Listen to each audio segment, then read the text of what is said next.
recording. What's going on, YouTube? This is Nick with Justice Laid Swag. I'm going to bring you an Angel Feather deck profile. This is going to be pure Gavrail Rescue. This is the one that I used in the match video against Night Rose Grand Blue. We're going to put a link in the description for both deck profile. That's going to be coming. It might be before this one or this one. And then we're also going to link the match video. Unfortunately, he got grade stuck in the first game, so it was really quick, and then I just really got huge power lanes in the second game when he had low card in hand. But so this deck, this is one of the first decks that I played when I started playing Vanguard, and it's a whole lot of fun. The one thing, and I'm sure a lot of Angel Feather players can relate to this, is it has a huge deck out problem. I'm close to deck out by second stride, and if I definitely don't finish them by third stride, I deck myself out. Even if I have ample shield in my hand, I deck out, and then I lose that way. I used this deck in tournament today. We ended up doing 3 rounds, and I lost by deck out 3 times, I believe. Now, I know there's that grade 1 that lets you bot deck herself 2 other cards from your drop zone, I think 1 trigger and 1 non-trigger. You shuffle Soul Charge, and you net yourself 2 in. But with how aggressive this deck is, and how many rescue checks and damage swaps that you're doing, like those extra 2 cards, 4 cards, just is not enough. You know, what Bushy really needs to do is, you know, if, say for example that grade 1, which I can't remember her name, if she did something like, you know, shuffle 5 back in, Soul Charge, and draw 1, that would be a whole lot better, because it would be 3 back in, and you replace herself, and that's one of the things that I was really disappointed in, is that it didn't replace itself, and Angel Feathers, for the most part, have low hand, especially Gavrail early and mid game. Gavrail doesn't really build up her hand until mid to late game, when she can just start calling stuff, a whole lot of stuff free from the damage zone. So, getting to the deck profile now, the starter, I'm running Ridwan. There's the other 2 starters, which I don't remember their names. I know they both cost a counterblast. They're both GB restricted, but what I found out from playtesting is she gets you that card for free. She gives a power buff, which is nice. She makes really nice lanes, especially with the grade 1 and a grade 2. It can make a nice 26k lane, and she gets you your combo pieces. I can't find a reason why to run the other ones at this time, so I'll stick with her. Next, I'm going to go into the triggers first, and I need to do that because the way I play my deck is heavily based on my trigger line. I am actually running a 12 crit 4 heal variant, and I know I'm going to get a lot of criticism from people watching this video saying like, oh, why aren't you running Refros? He's such a good card. Or why aren't you running more stands like the Surgery Angel? Because, you know, he gives you your more rescue checks and, you know, pushes you. The problem I found when I first started playing this, and I was playing it with stands, was that a lot of the rescue checks happen during the main phase. And there's nothing more cringing rescue checking a stand trigger during the main phase. Yeah, you'll get the power, but that could have been a crit. So you could have been swinging with your Vanguard or one of your rear guards 2 crit base first. And in early game, that's especially a lot of pressure, because your opponent tends to no guard the Vanguard in the early game, especially first drive. So when you put your opponent in that type of position, you know, either they have to expend a lot of their resources early on to, you know, guard that, or they take that hit, you drive check another crit, and then your opponent goes from 2 to 5 damage just like that, and now they have to deal with your lanes, which are already super big, especially in this power version of Gavrail that I built. So I took out the stands, and then I decided just to play with 1 stand with Refros, and even though he's good, I found that Refros just did not work with this specific deck. In addition, I can't tell you how many times I rescue checked him during the main phase, and even though there was the one stay and I still hit him, so I took him out, and for consistency I went to 12 crit. So the crit lineup is 4 Munkar, 4 Nutrient Angel, and 4 Nurse of Danger Heart. Obviously you have to run the Gavrail crit. Now, Nutrient Angel, she is a godsend when it comes to the Link Joker matchup. Now, the Link Joker matchup is still a struggle because she can only unlock 2. However, it makes it bearable. She can get you to unlock an entire lane, and then you can do 2 swings with 2 powerful lanes, and then your Vanguard swing. So it's not ideal as doing 5 powerful swings. Only 2, but it still makes it bearable. I've won plenty of games against Chaos. Unfortunately, there isn't really any Messiah players in our locals, so I haven't really play tested against Messiah much. But at least against the Chaos players, which we have 2 or 3 of, I've won many games just because I was able to get my lanes open, and my lanes can easily get up to 30, and if I'm super lucky, 40k on the rescue checks. And then finally, the last lineup is the Danger Heart.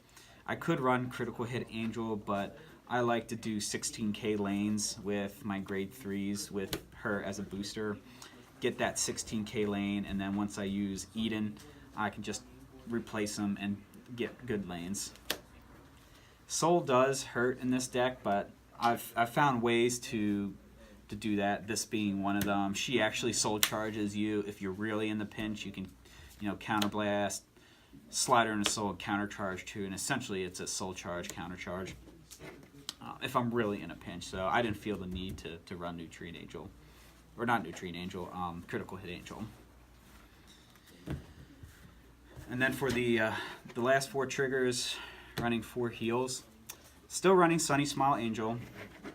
I still think she's better than the new Celestial Heal that came out, the new double R, which lets you bind it and then counter charge or soul charge. I didn't feel like I was desperate enough that it would require those resources, and there's been a lot of times when I'm playing this deck where I'm forced to call this, either because I have too many grade 2s or grade 3s, and I have to call this as a booster, or there are other pieces like the Perfect Guard that I don't want to call, so I have to call this. It's not the end of the world because she's a 6k booster, and if you call her with Eden, she's a 9k booster, which is pretty potent, and then she puts herself back into the deck, and that's especially good for Angel Feather considering that they deck out really quick.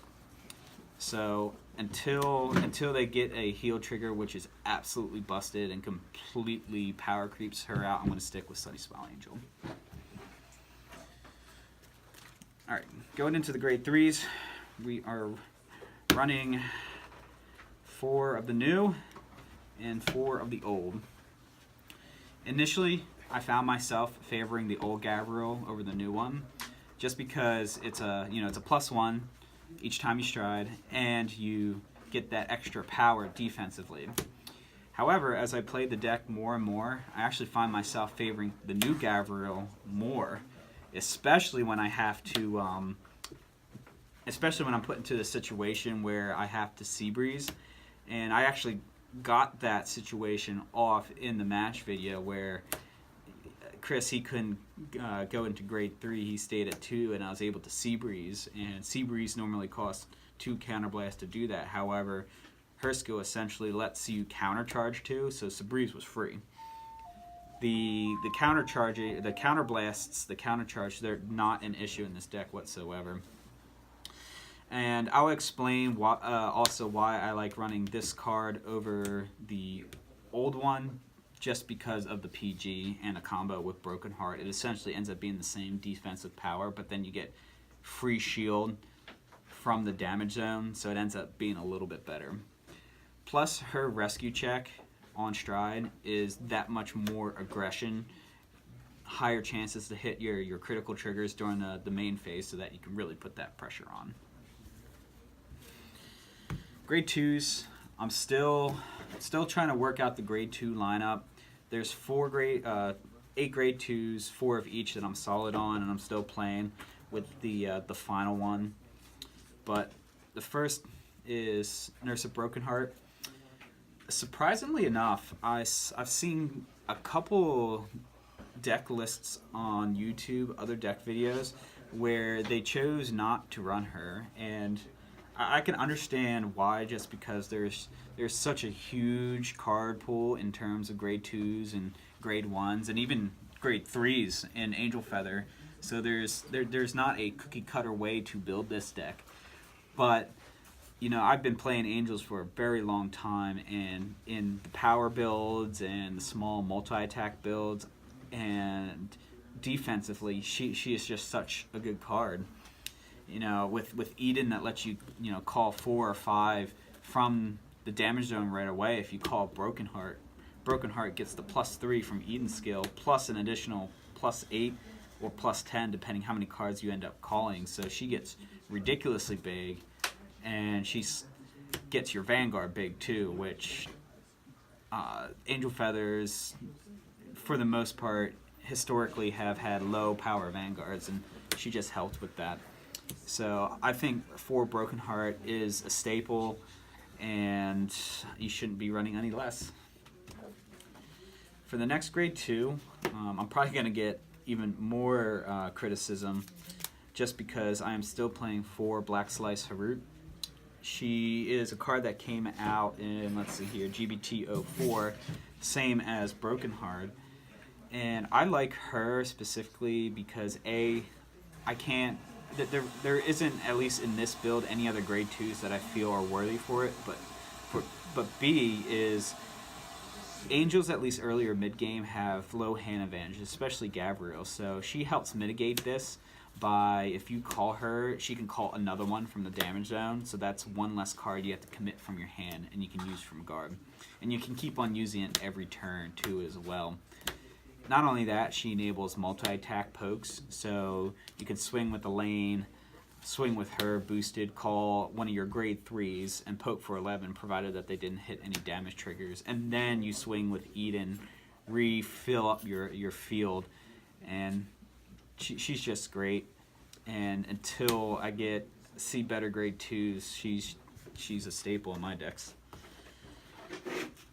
And then finally, we're running 3 Azazel. She's essentially there for a ride target, and if I just don't happen to have Harut on the field or in the damage zone, she can call herself from the damage zone. So she's essentially a pseudo Harut because she gets you +1 free on the board. The only plus is she gives you an extra rescue check, which is very, very helpful. But she's mainly there as a filler. The ideal cards you want on the field is Harut, and especially Broken Heart. You want at least 1 Broken Heart, if not 2. For the grade 1s, I am running 4 Lila. Because I run the power build, she is essential. I like her better than the grade 1 Pegasus, just because she's an instant +6. Anytime a card is put from your damage into the drop, instant +6. You don't have to worry about counting 2, 3, stack. Now, if you really get into your turns, you can get a big Pegasus, but there's a lot of times where I can't do many damage checks, especially early in the main phase. But, the instant +6 is good. And then if you call her with Eden, which gives it an additional +3, that ends up being a 16k attacker just by herself, which is really nice. It doesn't come up much, but if you're really in a pinch, you can call her and just have another 16k poke. Her second skill, which is GB2, I use a lot. Call her from the damage zone directly, you Soul Blast 1, and you do a rescue check.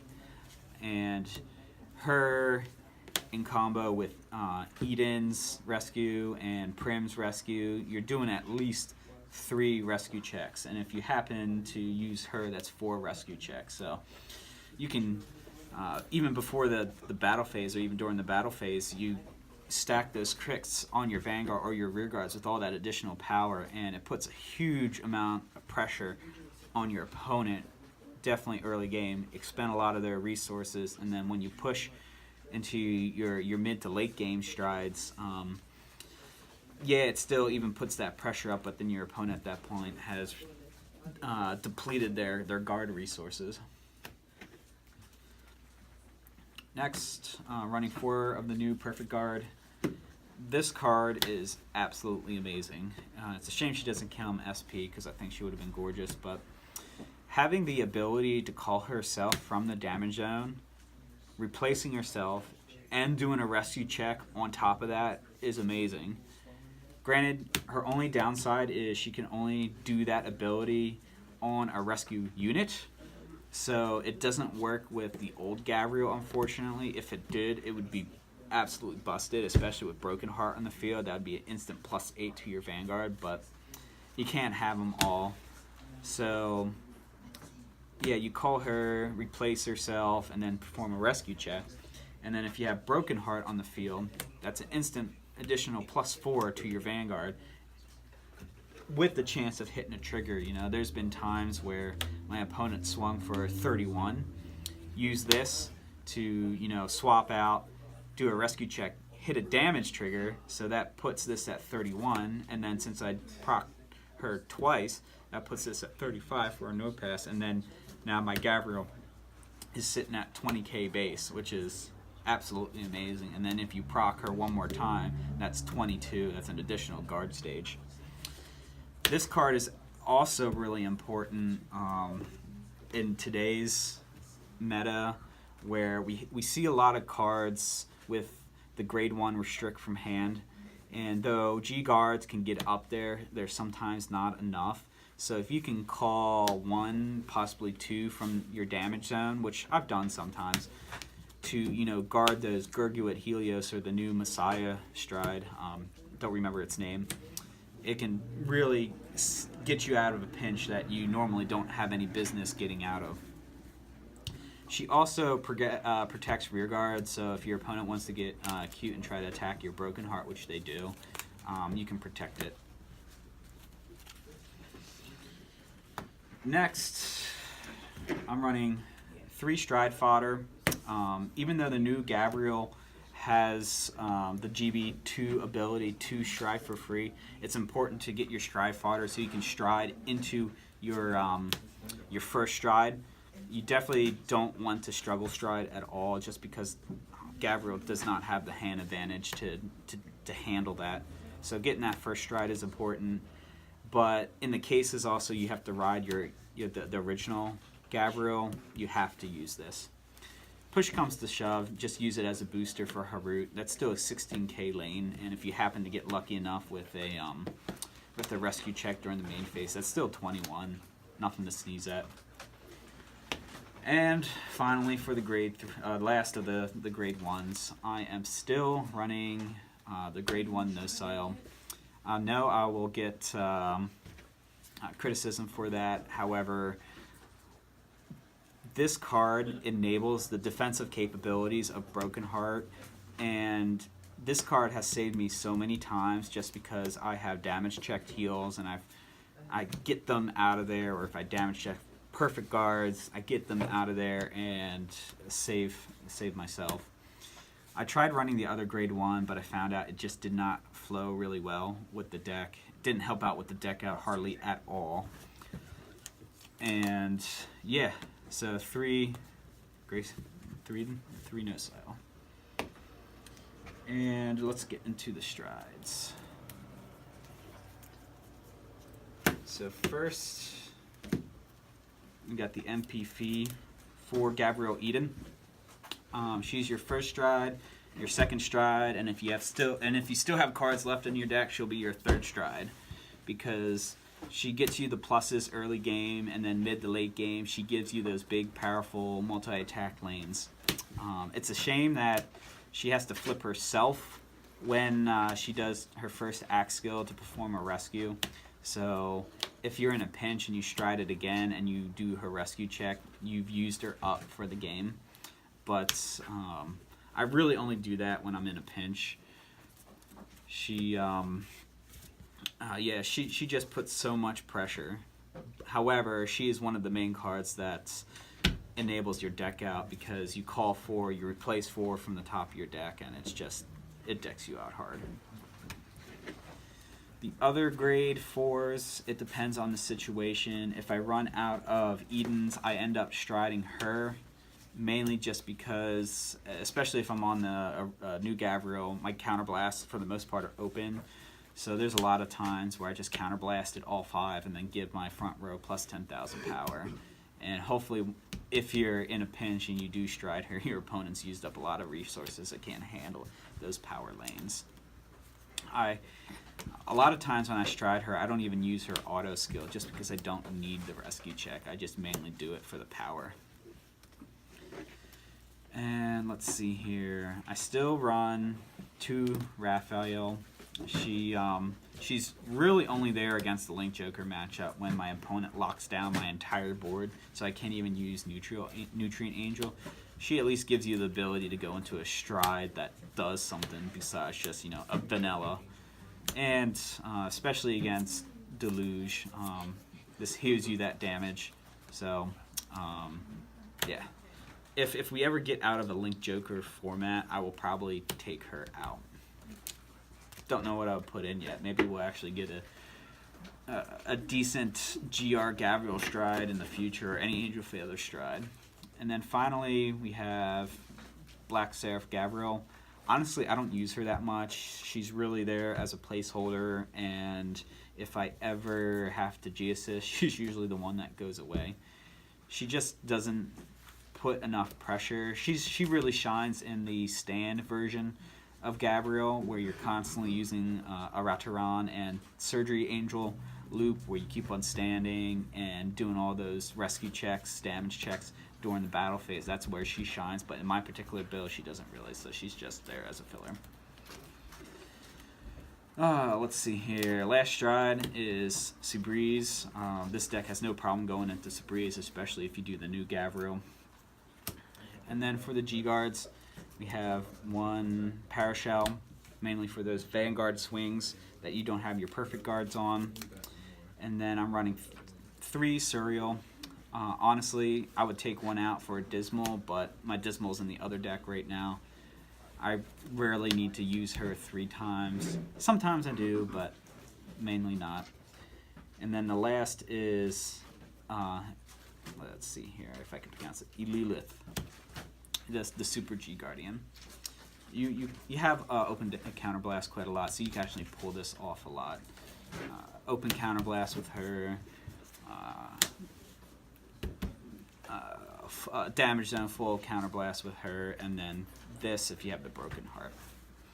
So that wraps up the Gavrail. I hope you guys liked it. It's a little bit different than a lot of the other builds out there that I've seen. Power build, 12 crit. I hope you guys watching have gotten some inspiration to build your decks. If you have any constructive comments, feel free to put them down below and I will take a look. Thank you.